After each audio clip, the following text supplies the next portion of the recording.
best date of my life. I wasn't going to share this, but you gotta try singletune.com. It's a total game changer. I used to think I had everything a man could want. A security business that was actually turning a profit. A woman I loved, and a little boy who called me Dad. The wedding was 3 days out when I heard something through my own back door that cracked my life straight down the middle. And I mean, cracked it. Not bent it, not dented it. Cracked it like concrete after a hard freeze. My name is Dale Pruitt. I'm 47 years old, and until about 2 months ago, I genuinely believed I had things figured out. I run a security systems company out of Denver. Been installing and maintaining alarm systems for going on 15 years now. Residential, commercial, some light industrial work when the contracts come through. It's not glamorous, but it's mine. I built it from nothing, and there's a satisfaction in that you can't buy anywhere. The irony of being in the business of protecting people's homes while my own was rotting from the inside, yeah, that one doesn't escape me. My dad was a man who kept his word, not in a dramatic movie poster kind of way, just quietly, consistently, every single day of his life. He used to say that your reputation is the only thing you truly own, and once you give it away, you don't get it back. I've carried that with me everywhere. It's probably why what happened hit me the way it did. When someone you trust completely blows a hole through that trust, it doesn't just hurt. It makes you wonder if your own instincts are worth a damn. I'd known Gwen Aldrich for over 12 years, before anything romantic happened between us. We met at a mutual friend's backyard cookout back in 2012. She was 38, freshly out of a bad relationship, and had zero interest in jumping into another one. I was coming off my own divorce. My ex-wife had been sleeping with her personal trainer, which is such a tired cliche that I'm almost embarrassed to admit it happened to me. So neither of us was exactly racing toward the nearest romance. We just talked. That first night, we stood around the grill for 3 hours, arguing about whether the Rockies had any shot at a decent season. And by the time I drove home, I thought, well, that's a person I'd like to know better. So we did. Slowly. Coffee here, a movie there, nothing with any weight to it. She worked the front desk at a family medical practice downtown. Had herself together in a way that I genuinely respected. No drama, no games, just a straightforward person who'd been knocked around a little by life and was being careful about where she put her trust. I understood that completely. For years, we were just friends. I helped her move apartments twice. She came to my company's holiday parties as my +1 when I needed someone to stand next to who wasn't trying to pitch me something. We had a comfortable thing going, and neither of us wanted to wreck it by pushing it somewhere it wasn't ready to go. Then, a Tuesday evening in March of 2022 changed all of that. I just finished a monster installation job up in Cherry Hills Village. One of those massive homes where the owner keeps second-guessing the sensor placement, and you end up redoing work you already did twice. I was exhausted and looking forward to a cold beer and something brainless on television. My phone rang just as I was pulling into my driveway. Gwen's name on the screen. Something in my gut tightened before I even answered. Dale. Her voice was wrong, strained like she'd been crying for a while and was trying to hold it together. Are you home? Just pulled in, I said, and what's wrong? I need someone to talk to. Can I come over? I know it's late. I don't have anywhere else to go right now. In 12 years, Gwen had never said anything close to that. She was the kind of woman who handled her own problems. Whatever this was, it was serious. Come on over, I told her. Door's open. She showed up 20 minutes later and looked like she'd been through something. Eyes red and swollen, mascara halfway down her cheeks. The kind of exhausted that goes bone deep. I didn't push her for details. I made coffee, we sat down in my living room, and I waited while she found her way to the words. When she finally started talking, it came out in a rush. Her boss at the medical practice had been making her life miserable for months. Sexual harassment dressed up as mentoring. Veiled threats about her job security. The whole ugly playbook that certain men run when they think they've got someone cornered. She'd been documenting everything, trying to handle it professionally, not wanting to blow up her career. But that afternoon, he'd backed her into a corner in the supply room and made it clear that her continued silence was expected. I don't know what to do, Dale. Her voice cracked on the last word. I need this job. I can't just walk out. But I can't keep showing up there every day either. I wanted to drive over to that clinic and have a very direct conversation with her boss. I didn't, because that wouldn't have helped Gwen. But I wanted to. We talked for hours. I listened while she cried. We went through her options: HR, an employment attorney, the state medical board. By the time we looked up at the clock, it was past midnight. I should call an Uber, she said. She didn't move toward her phone. Don't be ridiculous. It's late, you're exhausted, and you shouldn't be by yourself tonight. Take my bed, I'll take the couch. She looked at me for a moment with those red-rimmed eyes and said, Dale, would you hold me? I don't want to be alone, but I also don't want to be by myself. Does that even make sense? What happened between us that night wasn't planned by either of us. We held each other, talked until the sky started getting light outside, and somewhere in those quiet hours, 12 years of careful friendship quietly became something else. It felt like something that had been waiting a long time to happen. 2 months later, I was programming a control panel at a corporate office downtown when my phone buzzed. Gwen's name made me smile. Hey, I answered, stepping away from the panel. How's your day going? A pause, long enough to notice. Dale, I need to tell you something. Her voice had that same strained quality from the night she'd shown up at my door. Are you somewhere private? I walked out to my van and closed the door. What's going on? You're scaring me a little. I'm pregnant. I sat there with the phone against my ear and didn't say anything for what felt like a full minute. Pregnant. At 47, I'd pretty much filed that possibility under things that weren't going to happen for me.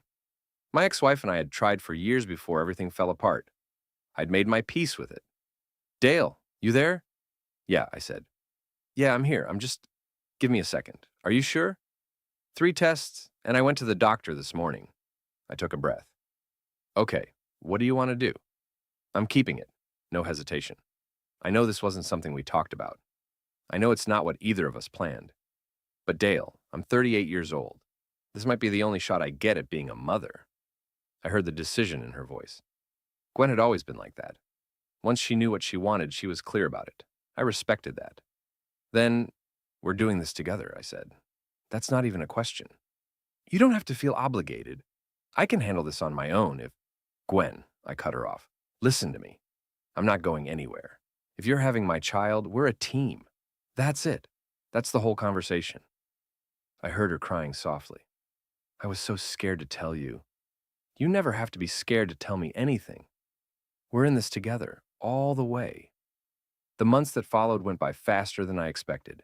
Doctor's appointments, parenting books, late-night conversations about names and nurseries and what kind of school district we wanted to be in.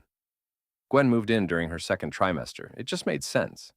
Watching her change, seeing those ultrasound images. Something shifted in me at a fundamental level.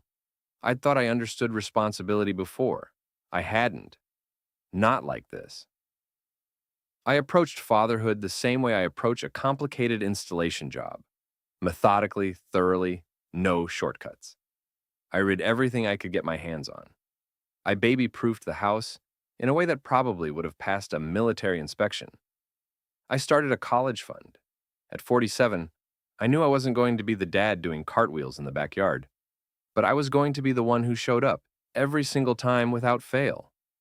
You're going to wear that crib out adjusting it, Gwen said one evening, watching me check the assembly for probably the 4th time that week.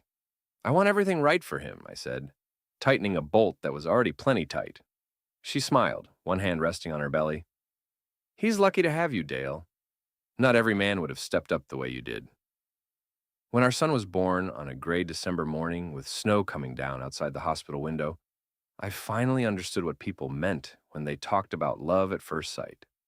The doctor set this tiny, red-faced, furious little person in my arms, and something locked into place inside me. Hey there, buddy, I said quietly, while he wrapped his whole fist around my index finger. I'm your dad. I'm going to take care of you. That's a promise. Gwen was worn out but glowing, watching us from the bed. He looks like you, she said. I couldn't see much resemblance in that scrunched-up little face. Didn't matter. He was ours. We named him Robbie. The first year was the hardest and the best year of my life, simultaneously. 3-hour stretches of sleep, Endless diaper changes, teething that turned him into a tiny, furious stranger for 2 weeks straight. But watching him figure out the world, first smile, first time he rolled over, first wobbly steps, I was hooked completely. Even running on 4 hours of sleep and my third cup of coffee, coming home to see his face light up when I walked through the door made every bit of it worth it. I expanded the business, brought on another technician, started chasing bigger commercial contracts. Gwen stayed home with Robbie, and watching her as a mother was something I hadn't expected to feel so strongly about. She was patient and warm and completely natural with him in a way that made me love her more, not less. By Robbie's first birthday, I knew exactly what I wanted to do next. The party was small. Gwen, her sister Patrice, a handful of close friends, cake everywhere, including on the ceiling somehow. Watching my son bury his face in his birthday cake while everyone laughed and took pictures, I felt something I hadn't felt in a long time. Complete.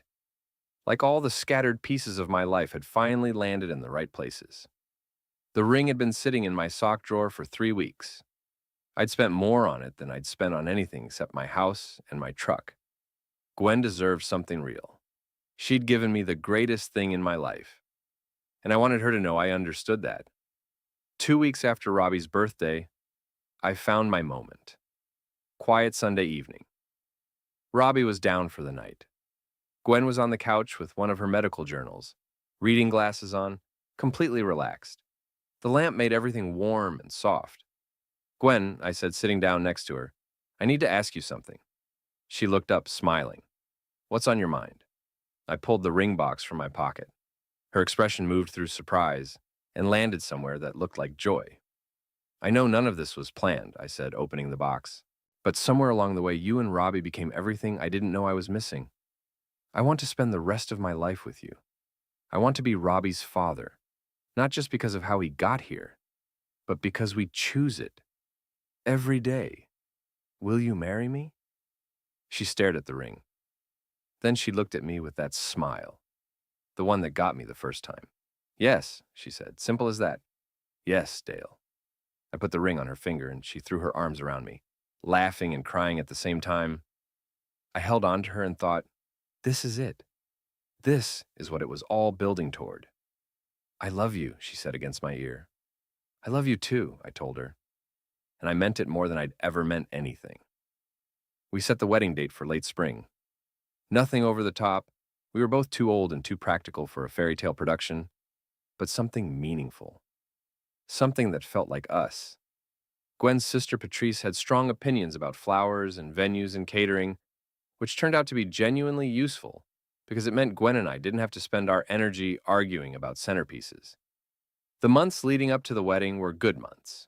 Business was solid.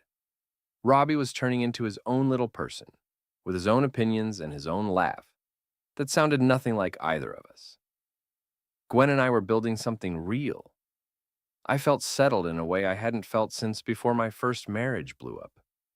Patrice had been staying with us for 2 weeks to help with the final preparations.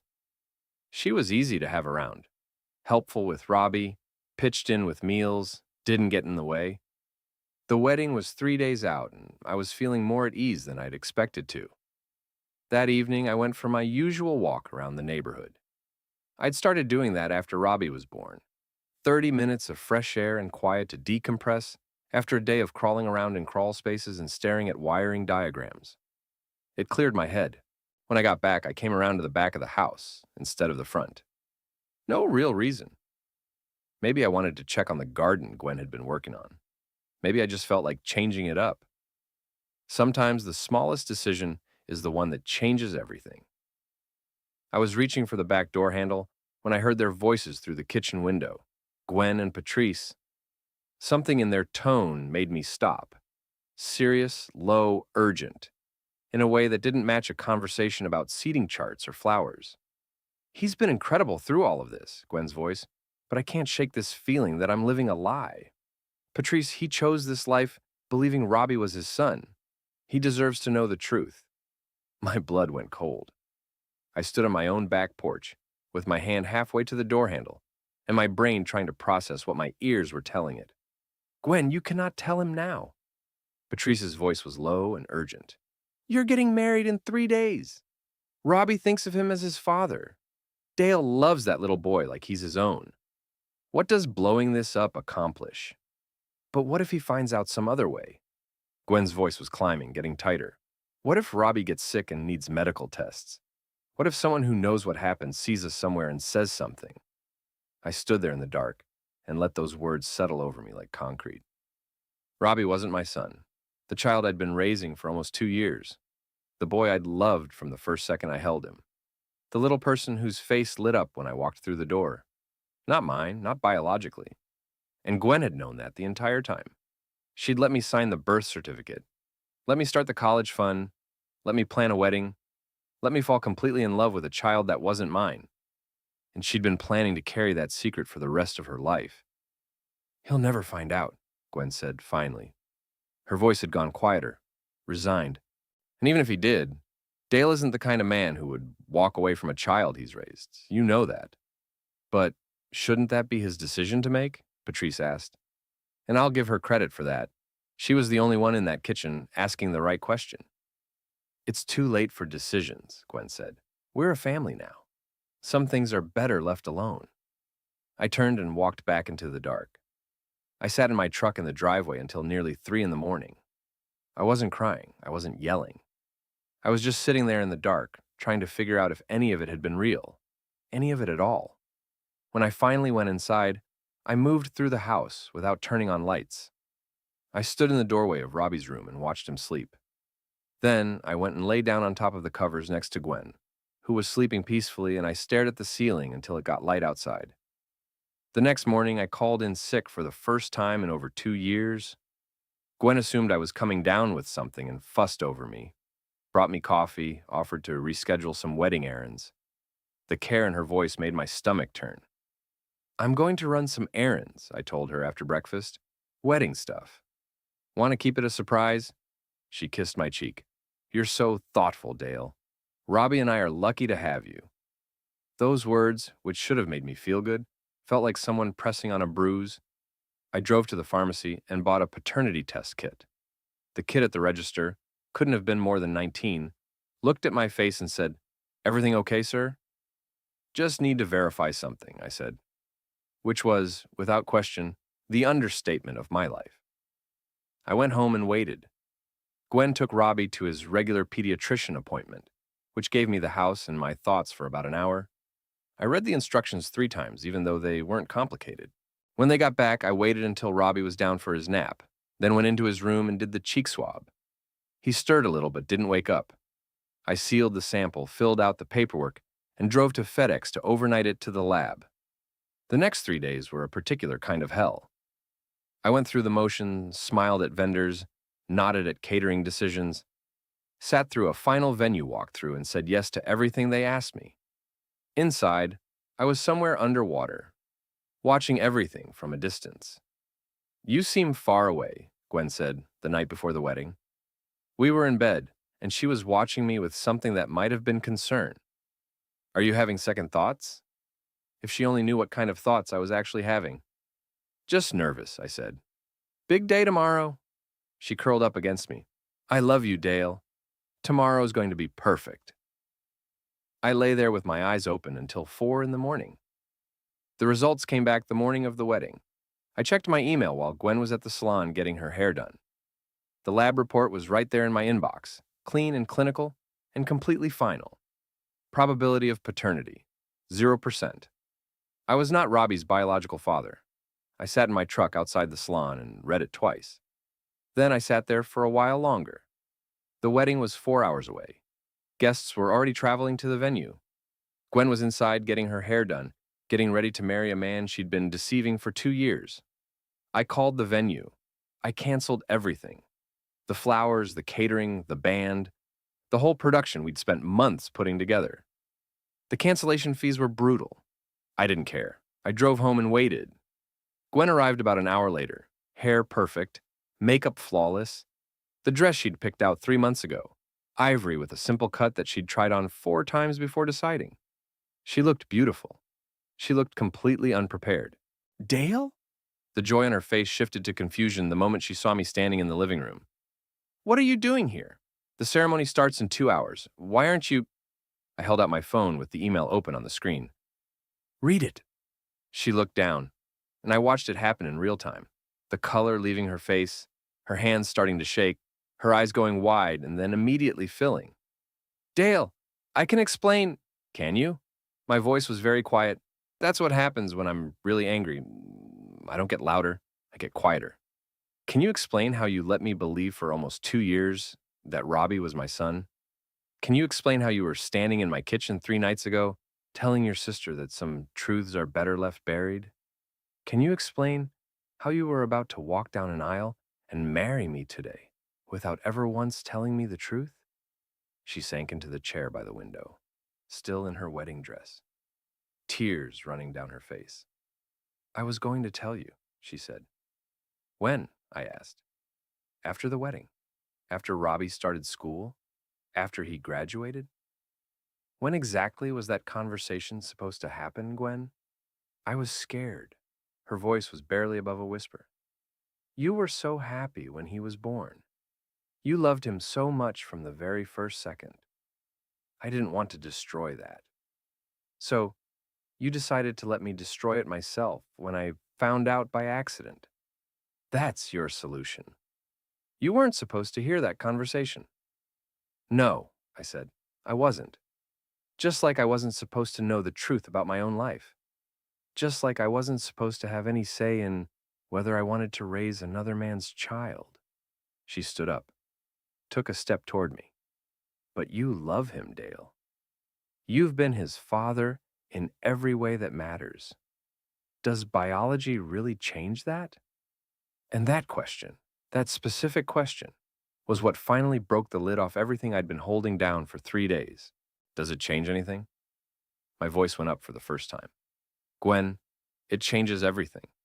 You took away my right to make an informed decision about my own life. You let me invest 2 years, my time, my money, my whole heart, into something built on a lie you chose to tell. You used my love for that little boy to keep me locked into a situation I never had the chance to actually choose. But Robbie needs you, she said. He thinks of you as his father. He loves you. And whose fault is that? I said. You created this. You let him bond with me knowing what you knew. You used him, Gwen. Maybe you didn't mean to, but that's what happened. She was sobbing now. The mascara she'd had put on that morning was coming apart. What do you want me to do? Just tell me what you want. I want you to pack your things and go, I said, quiet again. Both of you. I want you out of my house.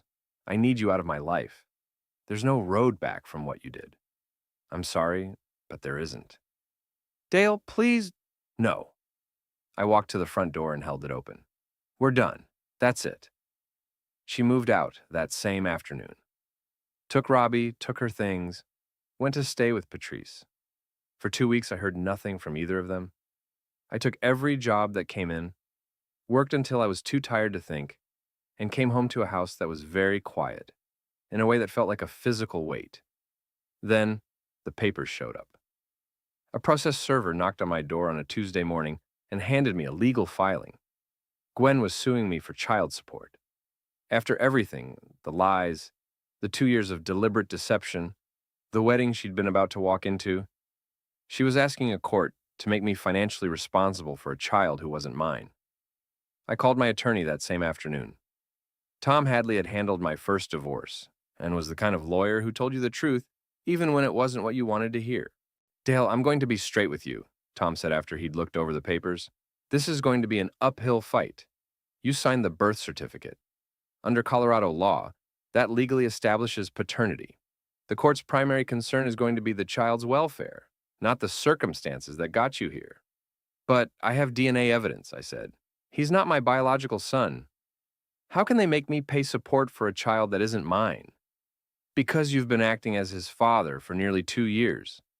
The court sees an established relationship that's been disrupted, and their job is to protect the child's interests. I'm not saying it's right. I'm saying that's the reality we're working with. The first hearing was miserable. Gwen's attorney painted me as a man abandoning his child, a deadbeat walking away from his responsibilities. They argued that Robbie knew me as his father, that I'd willingly taken on the role, that my reasons for leaving were beside the point when a child's stability was at stake. I sat there listening to the story get twisted into something unrecognizable, with me as the villain in a situation where I was clearly the one who'd been wronged. When Tom presented our case, he laid out everything: the DNA results, the conversation I'd overheard, the timeline of how the deception had been maintained and deliberately continued right up to the morning of the wedding.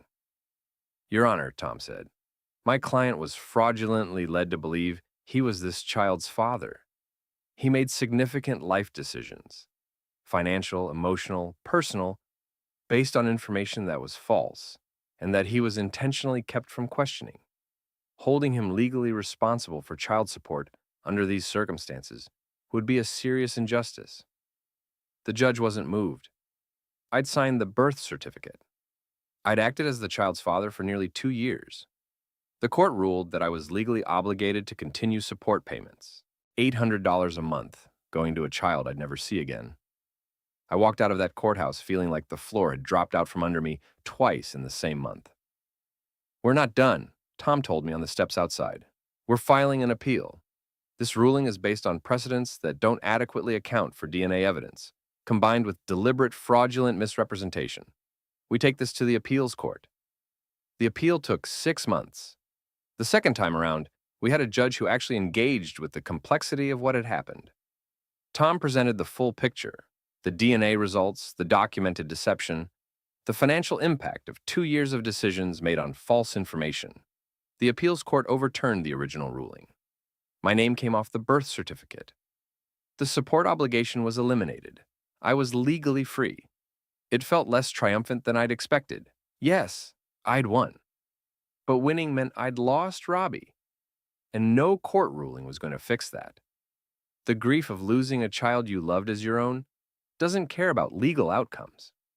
It just sits there, heavy and permanent, and you learn to carry it. I tried to recover some of what I'd spent: the college fund I'd started, the life insurance policies, the 2 years of expenses. Tom was honest about my chances. Colorado doesn't recognize paternity fraud as a basis for financial recovery, he said. The courts treat your expenditures as voluntary, regardless of the deception that caused them. Another blow. But by then, I'd stopped expecting the system to make things fully right.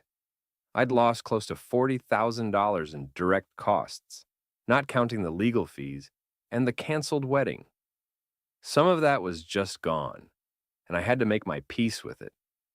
Gwen tried to reach me several times after the appeal settled. Voicemails, emails. She showed up at my office once. She wanted to explain, to apologize, to find some version of a conversation that would make things better between us. There was nothing to say. The trust we'd spent 12 years building was gone, and I didn't believe in the kind of reconciliation that requires you to pretend something that happened didn't happen. I changed my phone number. I moved to a different part of Denver. I started over. It wasn't easy.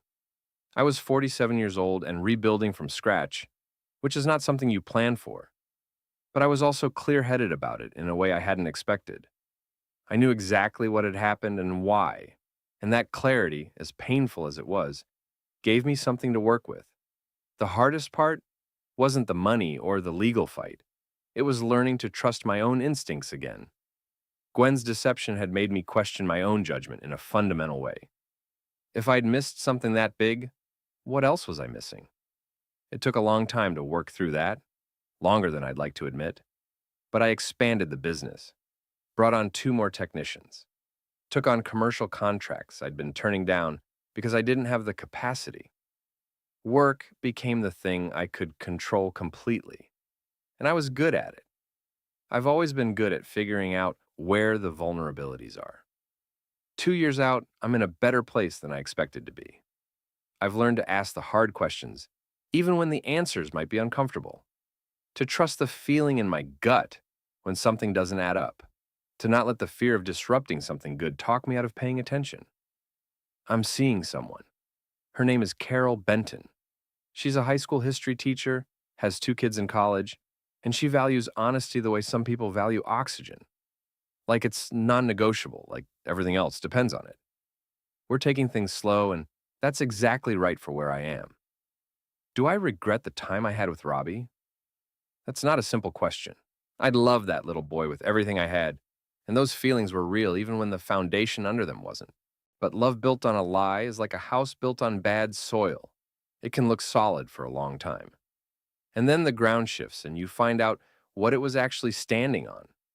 What I'd want another man to take away from this is simple.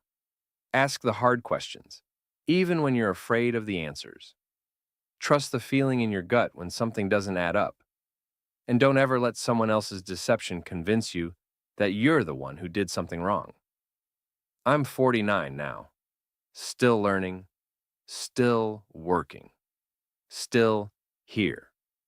And the best parts, I genuinely believe this, are still ahead of me.